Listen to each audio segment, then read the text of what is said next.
Assalamualaikum warahmatullahi wabarakatuh. Innal hamdalillah nahmaduhu wa nasta'inuhu wa nastaghfiruh wa na'udzu billahi min shururi anfusina wa min sayyiati a'malina. May yahdihillahu fala mudhillalah wa may yudhlil fala hadiyalah. Asyhadu an la ilaha illallah wahdahu la syarikalah wa asyhadu anna Muhammadan abduhu wa rasuluh la nabiyya ba'da. Qala wa ta'ala fi kitabil karim. Bismillahirrahmanirrahim. Ya ayyuhalladzina amanu kutiba alaikumus syiyam kama kutiba alal ladzina min qablikum la'allakum tattaqun. Wa qala aidan laqad ja'akum rasulun min anfusikum azizun 'alaihi ma anittum harisun 'alaikum bil mu'minina raufur rahim. Fa in tawallau faqul hasbiyallahu la ilaha illa huwa alaihi tawakkaltu wa huwa rabbul arsyil azim. Jamaah salat tarawih Masjid Manarul Ilmi rahimakumullah. Pertama-tama mari kita ucapkan rasa syukur kehadirat Allah Subhanahu wa taala. Pada malam hari ini sudah memasuki hari ke-19, kita masih bisa melaksanakan ibadah sholat tarawih dalam suasana yang hujan.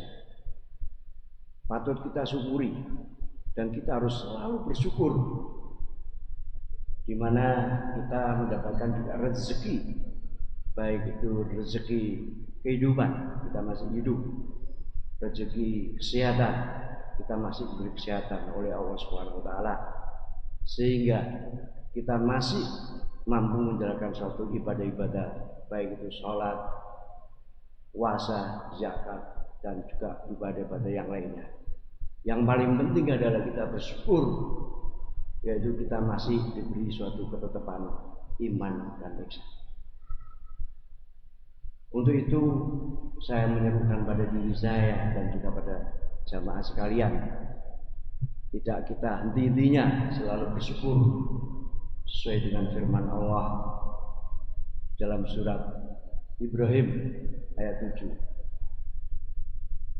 Wa itta'adana rabbukum la in syakartum la azidannakum wa la in kafartum inna adzabi lasyadid.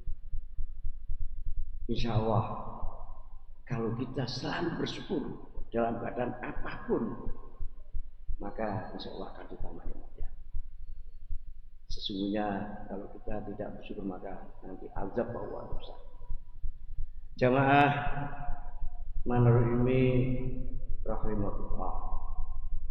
Pada kesempatan ini singkat, nanti kita akan sedikit masalah moderasi beragama. Moderasi beragama itu adalah cara hidup untuk rukun, saling menghormati, saling menghargai, dan kita saling satu dengan lain untuk menjaga sama manusia tanpa adanya suatu konflik, walaupun adanya suatu perbedaan-perbedaan, baik secara nyata maupun tidak nyata. Penguatan moderasi beragama diharapkan dari berbagai multi religi agama yang ada di Indonesia, baik yang berstek 5 agama maupun agama lain yang tidak tuan di dalam Indonesia, dengan harapan bahwa harapannya untuk harmonisasi sosial dan juga kesenjangan sosial, semua yang diharapkan.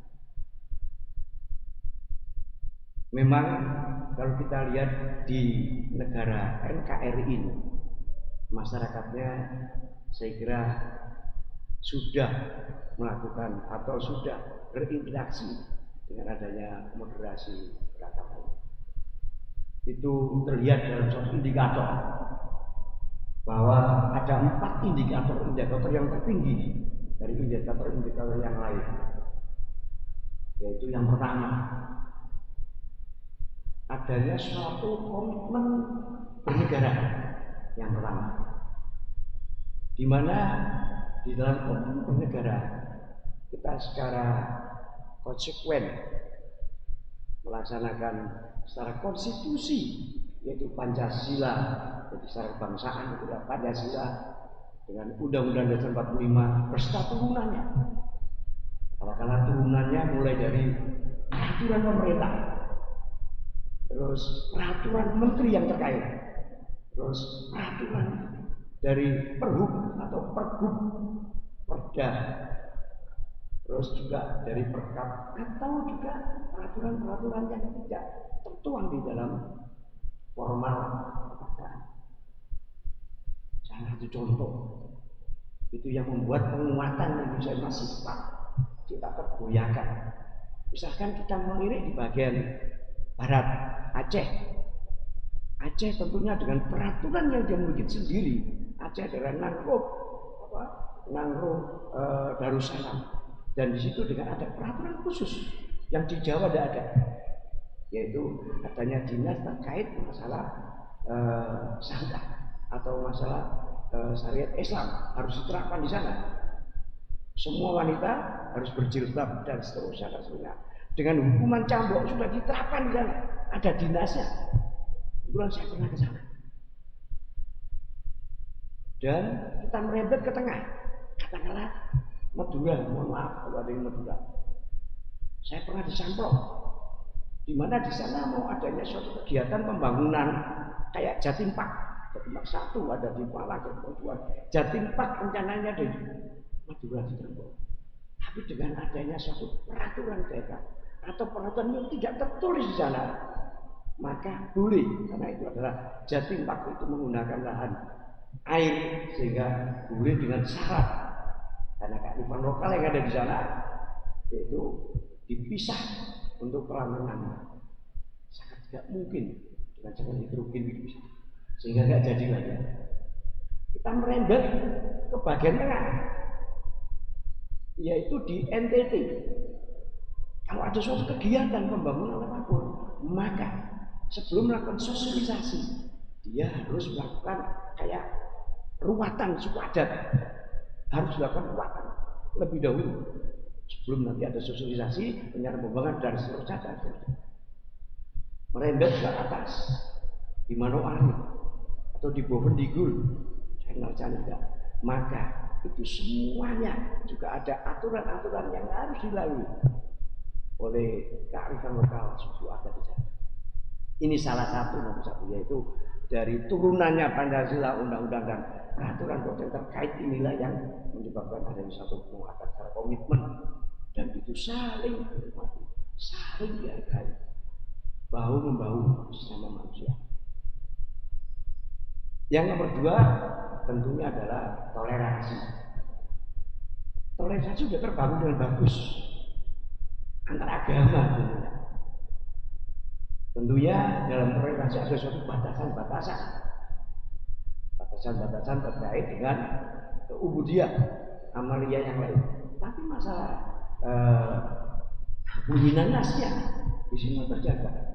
Entah itu kebablasan atau tidak, misalkan menjaga gereja atau juga mengamalkan masjid dan seterusnya sudah terjamin. Yang ketiga yaitu masyarakat kita dalam menolak adanya suatu aksi kekerasan. Aksi kekerasan yang itu baik secara verbal maupun secara non-verbal. Saya kira semua manusia yang ada di dalam negara ini tidak ada yang setuju, semua menolak. Baik itu dengan alasan untuk mengarah ke perbaruan yang diinginkan oleh masyarakat tertentu. Boleh itu demo yang santun, boleh ada kerumunan santun, tapi yang dilarang, yang dimusuhi oleh masyarakat NKRI ini adalah adanya suatu kekerasan. Saya yakin seluruh masyarakat Indonesia anti kekerasan. Itu ada kekuatan indikatornya. Yang keempat adalah adanya penerimaan suatu budaya. Jadi budaya di Indonesia itu dari beberapa suku, saya kira suku banyak sekali budaya-budaya yang ada. Asalkan apa? Dengan budaya tersebut tidak melanggar aturan, tidak membawa kita untuk kejuruan yang salah. Insya Allah dari 4 itu, maka insya Allah untuk penguatannya bisa terus ditingkatkan. Jemaah tarawih rahimahullah. Sebetulnya kata daripada moderasi itu adalah tengah-tengah. Jadi tidak berpihak ke kiri maupun tidak berpihak ke kanan. Itu adalah moderasi. Jadi jika ada kegiatan yang sifatnya diarahkan ke ekstrim kiri, ekstrim kanan, ini tidak akan berbiasa. Ya, konyolnya di Indonesia masih banyak adanya konflik yang mana konflik tersebut itu adalah mau ditarik-tarik, mau digeser-geser baik ke kiri maupun ke kanan. Anehnya lagi, semua agama di Indonesia ada 5 agama, mulai dari Kristen, Hindu, Buddha, Konghucu, dan Islam tentunya. Ini punya suatu ajaran untuk moderasi beragama sendiri. Sudah ada, katakanlah Kristen, itu adalah moderasinya adalah menengahi ekstremisme tafsir yang ada di mereka. Itu di Kristen. Sedangkan kalau di Hindu adalah susila. Jadi antar manusia itu saling saling bantu membantu. Itu adalah di. Sedangkan kalau di Buddha itu ada 4 prastia. Dharmanya ada 4 di sana. Satunya adalah menolak adanya suatu dunia kalau di Islam. Yang kedua adalah saling menjaga dan juga penafsiran ilmunya bagaimana untuk implementasinya dia mengaku pada dharmanya. Sedangkan kalau di Konghucu dia adalah ajarannya adalah beramal dan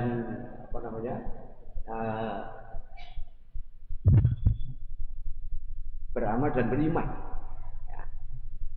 Percaya atau yakin, mengundi janji. Dan di dalam ajaran moderasinya dia adalah memakai zigzag. Zigzag itu sama, tengah. Ya, di tengah-tengah. Tidak berpihak kiri, tidak berpihak kanan, dan itu ada ekstrem kiri, dia tetap di tengah. Sedangkan di Islam sendiri itu tentunya mungkin ajaran wasatiyah atau tawasud, i'tidal dan tawasud. Ya, tawasud itu sama artinya dengan moderasi, tengah. Istilahnya dari kalau kita artikan adalah wasit. Nah, wasit itu ya di tengah-tengah.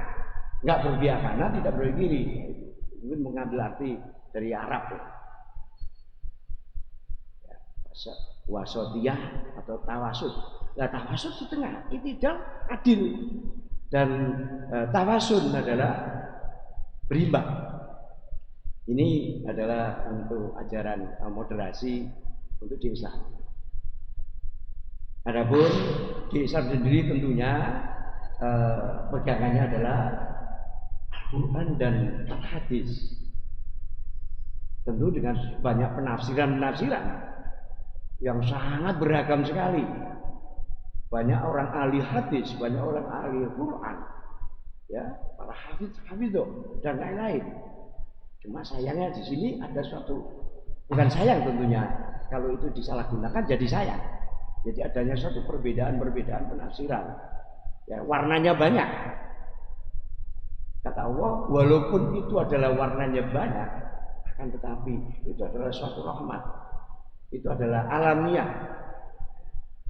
Itu adalah sunatullah dengan catatan tentunya sunatullah atau jadi rahmat jika perbedaan tersebut saling menghargai, saling menghormati, ya, saling berdialog dengan sumber yang jelas, tidak menang sendiri, tidak merasa benar sendiri, itu jadi rahmat. Dan itulah yang jadi kalau kita menjadi Islam moderat di situ. Orang lain salah, saya yang menang. Orang lain salah, saya benar. Orang lain harus kalah, saya harus menang. Dan seterusnya. Jika itu yang terjadi, maka tak muncul itu namanya. Itu kalau desa. Sehingga bagaimana caranya perbedaan-perbedaan tersebut bisa kita satukan, bisa kita clearkan ya, di tengah-tengah sehingga menjadi moderasi Islam atau Islam moderat. Insya Allah bisa, pelan-pelan bisa, asalkan egosentrisnya masing-masing itu bisa dihilangkan. Jamaah Mandal ini rahimahullah. Tentunya di dalam praktek daripada moderasi Islam kita mengacu, kita menganut dari apa prakteknya itu adalah Rasulullah SAW beserta Al-Khulafatul Rasyidin. Implementasi di Indonesia bagaimana? Ya kita mengacu, jadi bertoleransinya atau bermoderasi beragamanya adalah pada apa, dari pendahulu kita, yaitu para wali songo. Bayangkan, para wali songo itu tidak pernah merasa menang sendiri dan tidak pernah memaksakan orang. Salah satu contohnya misalkan jika ada dia minum, peminum pemabuk, tidak dimarahin, tapi dikasih tahu. Tapi pelan-pelan tetap dia minum. Dulunya 2 botol tiap hari, pelan-pelan sampai 1 botol sampai hilang sampai salah. Salah satu contohnya. Syahadaten itu salah contohnya. Dengan seni karawitannya dimasuki syahadaten tidak terasa masuk. Itu apa nggak hebat? Kenapa kita tidak mengusahakan dengan tanpa kekerasan? Itu kalau sudah kita. Sedangkan bagaimana kalau kita lihat bahwa Islam yang global secara media internasional, memang harapannya Islam adalah garda depan. Kita tunjukkan bahwa Islam itu adalah garda terdepan secara nasional maupun internasional. Kalau secara internasional jelas Rasulullah itu adalah diutus oleh Allah untuk rahmat lil alamin. Wa ma arsalnaka illa rahmatan lil alamin. Itu jelas. Itu ada di surat Al-Anbiya nomor 108 kalau itu jelas. Ya itu apa digembar-gemborkan aja kan bisa. Saya kira semua hafal. Itu kalau skala masuk sampai skala internasional, global. Walaupun bahwa untuk moderasi beragama di Indonesia secara umum itu tentunya apa namanya untuk adanya suatu kebebasan. Ya, diberi kebebasan berpendapat, kebebasan beragama, kebebasan untuk melakukan suatu keyakinan yang lain, asalkan enggak kebablasan. Yang terjadi adalah kebablasan di umat kita di Muslim. Kebablasannya gimana? Ya pernah saya melihat di TV, salah satu kebablasannya adalah saat adanya erupsi Gunung Semeru, ada diviralkan bahwa ada orang melakukan sesuatu ibadah yang di luar atau adanya kemenyan yang di luar Islam, cara-cara Islam, langsung dimarahin, diusir dan lain-lain. Jangan. Di Al-Quran sudah jelas di sana. Kita jangan mencaci maki, jangan mengolok-olok ibadah mereka. Nanti kita juga akan dicaci maki. Wa tasubul ladina yaquluna min dunillahi wa yasubbullaha adwan bighairi ilm. Itu jelas kalau enggak salah di surat Al-An'am 107. Jangan kita mencaci maki orang yang menyembah selain Allah. Subhanallah, nanti akan aturan bighairi ilm, dia akan mencaci maki mengolok Tuhan kita Allah tanpa berilmu. kadalika dan seterusnya. Di sana teruskan disebutkan bahwa nanti biarin, kata Allah, biarin, nanti ada pertanggungjawaban sendiri saat dia orang masa. Itu semua itu jelas. Ya tinggal kita aja, semoga apa yang kita uraikan ini dengan sesigap ini kita bisa memetik manfaatnya. Kita berbuat berangkatnya dari tetangga kita. Kalau kita punya tetangga yang di luar kepercayaan kita, bagaimana kita perlakukan dengan baik. Ini adalah momen Ramadan, tidak perlu kita minta dihormatin. Saya kira dia sudah paham dan kita juga sama saling menghormati mereka sehingga nanti kita menarik secara pelan-pelan. Kalau saya sebutkan aja, kalau di Kristen itu menyebutkan bahwa dia menarik dia menarik dengan paksa dan dia murtadin itu karena perut dan di bawah perut.